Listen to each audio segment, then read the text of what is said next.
پپو اور ایان جو کہ اب اس بات پر توجہ دیں گے کہ آخر وہ اس دن کہاں گئی تھی۔ اب ملازم تو یہی کہے گا، میں نہیں جانتا کہ پچھلے دروازے پر کیا ہو رہا ہے اور کیا نہیں، مجھے تو بس اگلے دروازے کی ڈیوٹی دی گئی ہے اور میں اسی گیٹ پر ہی ہوتا ہوں۔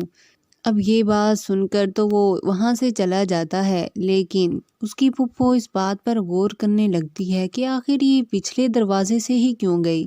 اگر اریبہ کو جانا ہوتا تو پہلے والے گیٹ سے چلی جاتی، لیکن اس نے ایسا نہیں کیا۔ اب وہ اس بارے میں سوچنے لگتی ہے اور سی سی ٹی وی فوٹیج بھی دیکھی جاتی ہے جس میں صاف پتہ چلتا ہے کہ جس روز چوری ہوئی تھی اسی دن ہی اریبہ باہر گئی ہے۔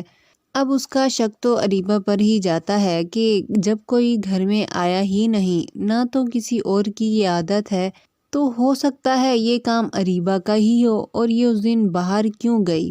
وہ یہ اس بات کے بارے میں ایان کو بھی بتائے گی اور اس سے پوچھے گی کہ آخر تم اس معاملے میں کیوں زیادہ جانچ پڑتال نہیں کر رہے؟